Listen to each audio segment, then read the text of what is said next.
Merhaba arkadaşlar. Millet ve milliyetçilik videolarına devam ediyoruz.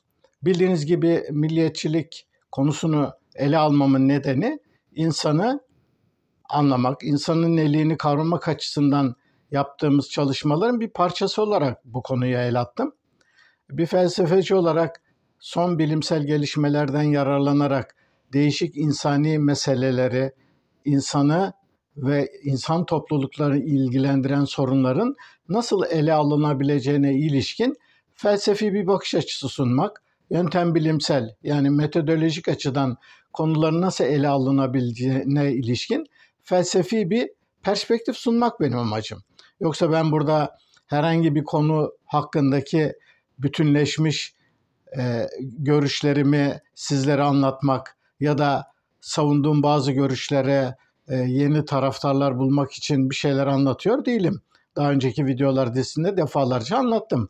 Bir felsefecinin görevi esas olarak insana ve insani sorunlara ilişkin değişik meseleleri, değişik problemleri bilimlerin ışığında çok yönlü biçimde ele almak, sorulmamış soruları sormak, sorgulamak, geçmişini, önünü, arkasını irdelemek ve dolayısıyla eleştirel bir değerlendirmenin sonucu olarak sağlıklı ve tutarlı karşılaştırmalar yaparak ortaya çıkan sonuçları önümüze koymak. Yani ben burada ne belli görüşlerin şampiyonluğunu ya da savunuluculuğunu yapıyorum ya da belli görüşlere karşıyım. Yani böyle bir amacım yok. Nasıl dilin kökeni konusunu her tür ön yargıdan ve ön kabulden bağımsız bir biçimde son bilimsel gelişmeler ışığında ele aldımsa millet ve milliyetçilik konularında öyle olacağım. Tabii geçerken benim videolarıma rastlayan ve kesinleşmiş yargıları olan diyelim milliyetçiliğe toz kondurmayan bazı arkadaşlar hemen önünü arkasını düşünmeden bir takım yorumlarda, eleştirilerde bulunuyorlar. Yani bundan rahatsız olduğumu falan düşünmesinler. Ben rahatsız olmam. Yani herkes görüşünü açıkça söyleyebilir. Sonuçta ben de burada bir felsefeci olarak konuları felsefi bir bakış açısıyla ele alıp bazı sonuçlara ulaşmaya çalışıyorum. Bu da benim için önemli olan benim ulaştığım sonuçlar değil, benim bu sonuçlara ulaşırken izlediğim felsefi yol, yöntem bilim ve yaklaşım. Yani genç arkadaşlara bu konuda tutarlı bir örnek oluşturmaya çalışıyorum. Neden böyle bir çalışmaya girdiğimi daha önceki videolarda anlatmaya çalışmıştım. Ne yazık ki ülkemizdeki iyice rayından çıkmış ve yozlaşmış eğitim sistemi gençlere eleştirel düşünmeyi, sorgulamayı ve kendi çözümlerini kendi özgün koşulları içerisinde bulup değerlendirmeyi ve bunlardan mantıklı ve tutarlı sonuçlar çıkarmayı öğretmiyor. Yani bir insan yavrusu dik durmayı ve konuşmayı nasıl toplumsal kültürlenme süreci içerisinde öğreniyorsa, yani bunlar bizim biyolojik varlığımıza doğrudan bağlı, otomatikman gerçekleşen davranışlar değilse, düşünme süreci de öyledir. Yani düşünme süreci konusunda bir eğitimden geçmeyen, düşünce sürecini belli ilke ve kurallara göre insanlığı getirmiş olduğu bilgi birikimi ışığında değerlendirip felsefe ve bilimin bir bütünleşmesini sağlayamayan kişilerin de varacakları sonuçlar uçarı sonuçlar olacaktır. Yani dünyanın en kesin ve şaşmaz konuşan insanları ele aldıkları konuda en bilgisiz olanlardır. Bilgisiz oldukları için bilgilerinden hiçbir kuşkuları yoktur. Yani bu ister dinsel konu olsun, ister milliyetçilik olsun, ister hangi konu olursa olsun. Birisi kesin köşeli yargılarda ve sonsuz ebedi gerçeklerden söz ediyorsa bilin ki onun kafasının içi boştur. O konu hakkında bilgisi yoktur. Yani örneğin milliyetçilik ve millet üzerine bunların nasıl kavramlar olduğu, nereden ortaya çıktıkları, tarihsel gelişmeleri, farklı ülkelerde neden farklı biçimlere bölündükleri, bu konular üzerinde düşünmemiş, araştırmamış, okumamış insanlar diyelim bu yönde yapılan çabalara dudak bükerek hemen iki cümlede kendi yargılarını, kesin ve tartışılmaz yargılarını pat diye söyleyebiliyorlar. Neyse, bu sonuçta onların sorunu. Biz konuya devam edelim. Şimdi milliyetçilik konusuna ele alırken bu konunun ne kadar çapraşık, karmaşık ve çok boyutlu olduğunu iyice kavramamız gerekiyor. Şimdi bunu kavramanın bir yolu da aslında bu sorunun ne olduğuna bakmaktan geçiyor. Videonun başlığını dikkatle okursanız millet mi milliyetçiliği yoksa milliyetçilik mi milleti yaratır diye bir soru sormuşum. Şimdi aslında bu soru ilk bakışta yani konu hakkında derin düşünmemiş insan belirsiz ve saçma bir soru gibi gözükebilir. Soruyu aslında şöyle de sorabilirdim. İle ilgili sorunu millet sorunu mu yoksa milliyetçilik sorunu olarak mı adlandırmalıyız? Şimdi bu da aslında konuya ışık tutabilecek bir soru. Şimdi bu soruların arkasında millet ve milliyetçilik olgularının ne olduğu, nasıl ortaya çıktıkları ve nasıl geliştiklerine ilişkin birbirine taban tabana zıt bazı görüşlerin olması yer alıyor. Şimdi millet ve milliyetçilik konuları ile ilgili hiç abartmıyorum yüzlerce farklı teori var. Dolayısıyla bu kadar fazla millet ve milliyetçilik teorilerini ele alıp bunların ayrıntılarına girmemiz gerekmiyor. Şimdi ben kısaca bu konuda en genelde sayısız düşünür ve araştırmacıyı iki kampa bölen temel sorunları alacağım. Bu temel sorunların hangi sorunlara, hangi soru işaretlerine neden olduklarını ele alarak konuyu sürdürmeye çalışacağım. Şimdi videonun başında sorduğum soruya yanıt verenlerden bir kısmı hiç duraksamadan milletin milliyetçiliği yarattığını söylüyorlar. Şimdi milletin milliyetçiliği yarattığını söylemek ne demek? Aslında bu şu demek. Yani millet denilen olgu zaten vardır. Öyle bugünün bir işi de değildir. Millet binlerce yıllık bir geçmişten süzülüp gelen bir oluşumdur. Dolayısıyla bu var olan milleti ayağa kalkmak, toparlamak ya da bu milleti güçlendirmek için milliyetçilik ortaya çıkmış. Bu görüşü savunanlar ki bunlara doğuştancılar diyebiliriz, açıkça milletin milliyetçilikten önce geldiğini söylerler. Şimdi milletin milliyetçilikten önce geldiğini söylemek demek aslında şu demek.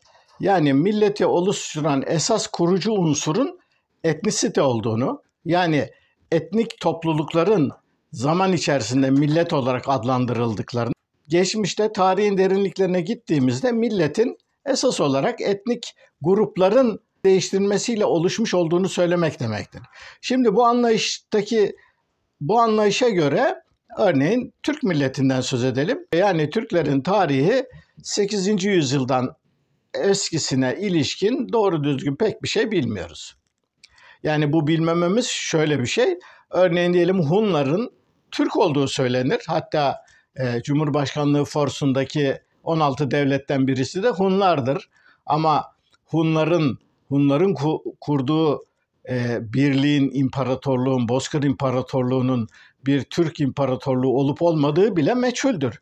Çünkü Hunlara ilişkin hiçbir yazılı belge yok. Sakalarla ilgili tartışmalar var. Bir sürü böyle konular var ama bunların ayrıntılarına hiç girmeyelim. Zaten buna gerek de yok. Benim burada anlatmak istediğim şu. Örneğin diyelim daha sonra Bulgaristan denilen yani Slav bir halkın kurmuş olduğu devlete adını veren Bulgar Türklerini alalım.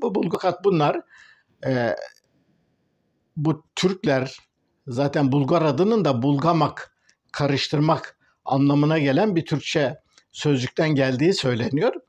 Bu Türklerin Bulgar devletini kurduklarını ve orada bulunan yerli halkları yönettiklerini, kendi isimlerini devletin adı olarak verdiklerini ama bu arada kendilerinin din değiştirip Hristiyanlaşıp dillerini de Slav diline dönüştürdükleri söyleniyor. Şimdi Bulgar Türklerinin bu biçimde bir dönüşüme uğramış olmaları tek bir örnek değil. Şimdi bunun benzer bir örnek Hazar Türkleridir. Hazar Türkleri de örneğin bulundukları dönemdeki siyasi gelişmelere bağlı olarak örneğin Yahudiliği kabul etmişlerdir. Yahudiliği kabul ettirmişler ve ayrı bir Bizans'la ve diğer çevre ülkelerle girdikleri savaşlarda bir takım ittifaklar sürdürmek bakımından Yahudiliğin avantajlı bir şey olacağını düşünerek o yöne girmişlerdir. Uygur Türkleri geçmişte Manicilik ve Budacılık inançlarına yönelmişler ve bunlara yönelik inanç ve kültürel öğeleri alarak kendilerini değiştirmişlerdir. Bugün bile örneğin günümüzde Hristiyan Türkler vardır. Bu Hristiyan Türklerin bazıları dilleri Türkçe olmakla birlikte bazıları örneğin Ortodoks yani Hristiyan olmuşlardır. Ya da işte Anadolu'dan Yunanistan'a göçen Karaman Türkleri vardır. Onlar da örneğin dilleri Türkçedir ama onlar da Hristiyan olmuşlardır ve kültürleri bu anlamda değişmiştir. Romanya'da örneğin Sekel Türkleri vardır. Sekel Türkleri de aslında dilleri de değişmiştir. Onlar Macarca konuşurlar. İnanç sistemleri Hristiyanlardır. Kökenlerinin Türk olduğu ve Orta Asya'dan gelip orada dönüşümler geçirdikleri bilinir. Yani burada bu örnekle şunu anlatmak istiyorum ki bu örneği hemen hemen ele aldığımız günümüzdeki bütün milletlere uygulayabiliriz.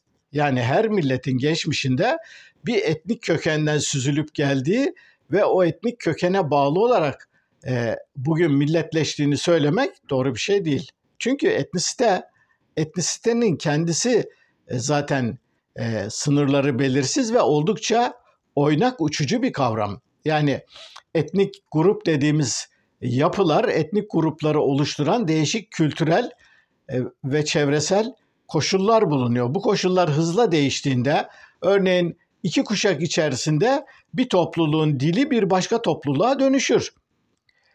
Yani günümüzde bile bugün Türkiye'de örneğin birçok aşiretin Anadolu'daki geçmişine gittiğiniz zaman yani esas köklerinin yani ilk başlangıçta Türk mü oldukları, Kürt mü oldukları, Ermeni mi oldukları falan belirsizdir. Neden belirsizdir? Çünkü hızlı bir biçimde Türkleşme ya da Ermenileşme ya da tersine Kürtleşme çok hızlı bir biçimde olabilir. Değişik tarihçilerin Anadolu'daki kavimlerle ilgili araştırmalarından çıkan sonuçlar bize bunu gösteriyor. Yani bazı kavimler hızlı bir biçimde Kürt bölgelerine gittiklerinde Kürtleşebiliyorlar ama bazı kavimler de Anadolu'nun batısına doğru geldikçe hızla Türkleşebiliyor. Demek istediğim etnisite dediğimiz olgu sınırları belirlenmiş, değişmez, neyse o olan bir yapı değil. Milletlerin geçmişini bir etnik temele dayandırarak geçmişten binlerce yıl öncesinden var olduklarını söylemek aslında romantik dönemdeki bir takım düşünürlerin başlangıçta özellikle de Alman Herder, Fichte ve Grimm kardeşler gibi romantizm öncesi bazı düşünürlerin hayal ettikleri bir olay. Günümüzün koşullarında bilimsel bulgular etnik temele dayalı olarak milletleşmeyi ve millet oluşumunu tarif etmenin doğru olmadığını bize gösteriyor. Yani bugün Türklere düşünelim. Türki diller dediğimiz dili konuşan neredeyse 9-10 tane resmi devlet dili var. Yani işte Özbekçe, Tatarca, Kazakça, Azerbaycan, Türkçe, Türkmence böyle gidiyor bir sürü. Ama bunun dışında değişik ülkelerde azınlık konumunda ve özerk bölge konumunda olan başka sayısız bölge var. Ağızka Türkleri var, Uygur Türkleri var, Başkırtlar var.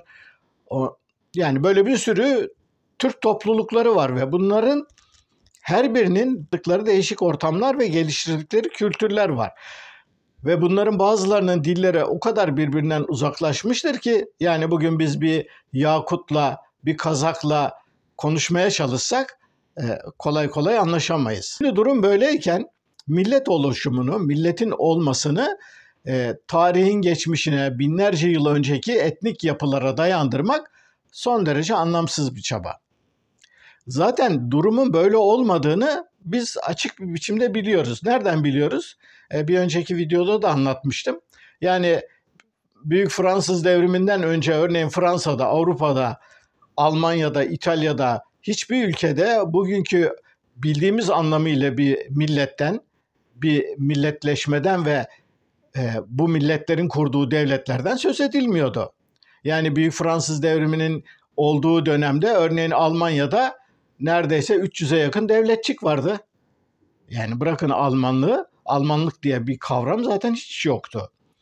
Aynı dönemde İtalya'da gene öyle yüzlerce İtalya'da küçük bağımsız devletçik vardı. Şimdi milleti geçmişin binlerce yıl öncesine dayanan etnik temele dayandırarak açıklamaya çalışmak doğru bir çaba değil.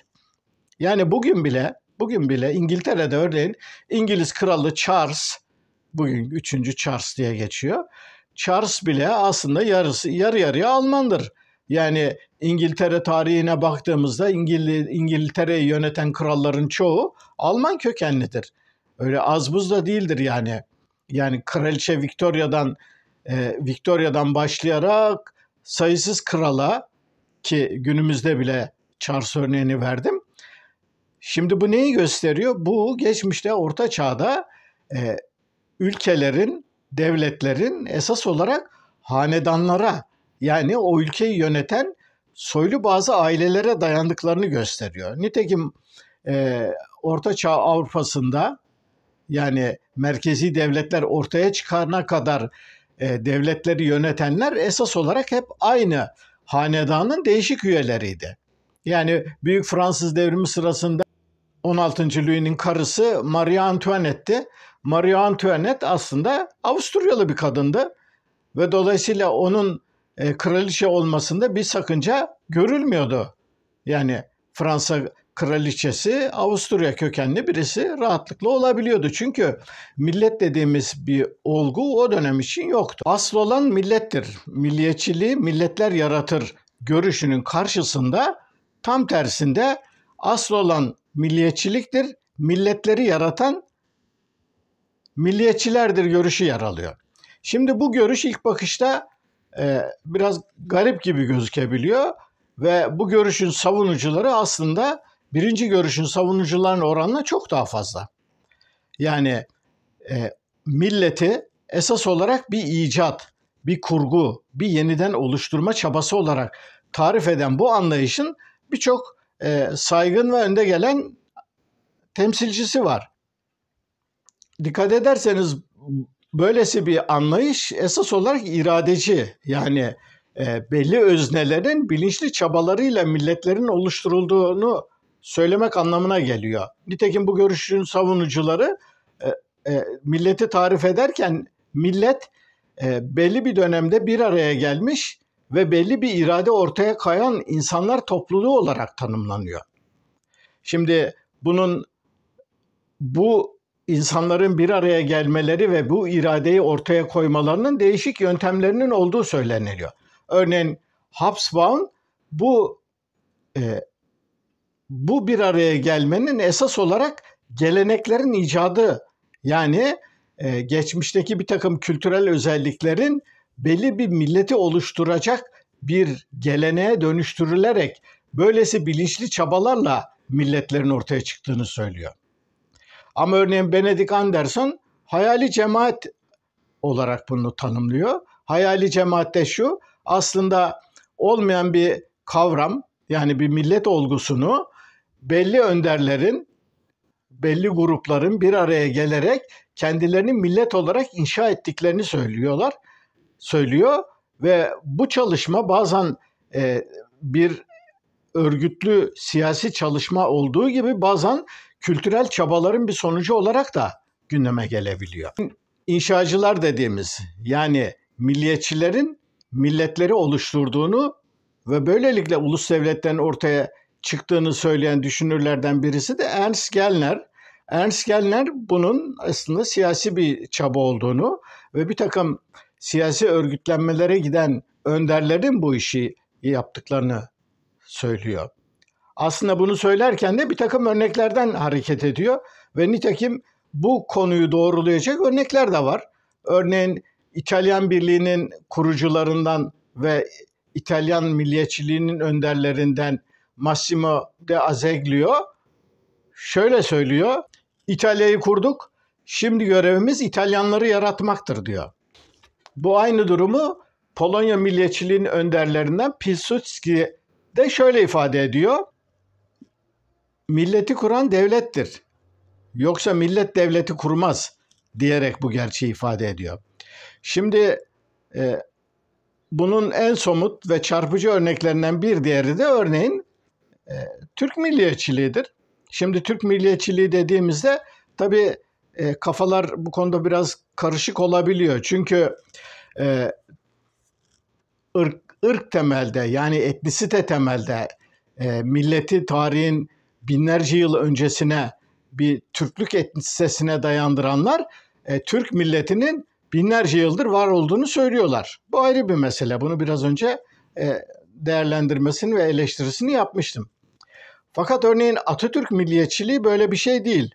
Atatürk milliyetçiliği aslında kendisine model olarak Fransa milliyetçiliğini örnek almış. Yani Fransa devriminde Fransız devrimcilerinin halkı çevrelerine toplayarak bir ulus yaratma örneğini izleyerek Türk milliyetçiliği de, yani Atatürk milliyetçiliği de esas olarak devletin ve siyasi çabaların sonucu olarak bir milletin yaratıldığını söylüyor. Yani kendini Türk olarak kabul eden ve bu devlet çatısı altında anayasaya bağlı olarak yaşayan herkes Türktür biçimindeki Kemalist millet tanımı aslında bir anayasal millet tanımı oluyor. Etnik kökenin Ermeni, Rum, Kürt, Çerkez, şu bu olabilir. Bunların hiçbir önemi yok. Önemli olan herkesin kendini yaşadığı devlete, anayasal kurallara ve hukuken bağlı olması ve bunun çatısı olarak da Türk adını kabul ederek kendini Türk kabul eden herkes Türktür biçiminde geliştiriliyor. Değişik Kemalist araştırmacıların yaptıkları açıklamalara baktığımızda şu ifadeyi görebiliriz. Örneğin benim aklımda hemen gelen İlker Başbuğ'un bir tanımı var. Bir yazısında İlker Başbuğ şöyle diyor.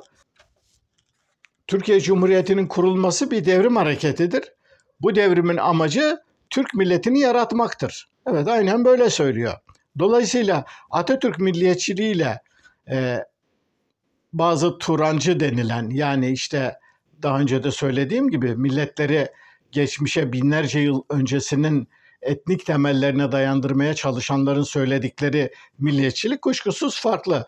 Bir de buna daha sonra 12 Eylül'den sonra Türk İslam sentezi altında aslında ne olduğu tam olarak belli olmayan karmaşık bir anlayış da kondu ama sonuçta Türk milliyetçileri esas olarak inşacı bir anlayış savunuyorlar. Yani Turancı ve ırkçı milliyetçilerin dışında diğerleri Türk milliyetçileri esas olarak Fransa örneğini izleyerek bir millet tarifi ve milliyetçilik tarifi yapıyorlar. Sonuç olarak millet ve milliyetçilik konularında çok sayıda örneğin, çok sayıda görüşün olmasına karşın bunları en genelde ikiye ayırabiliyoruz. Birincisi milletten yola çıkan, yani önce millet vardır, sonra bu milleti ete kemiğe büründürecek milliyetçiler ortaya çıkar ve onların çabalarıyla milletle devlet kaynaşır ve milli devletler ortaya çıkar diyorlar.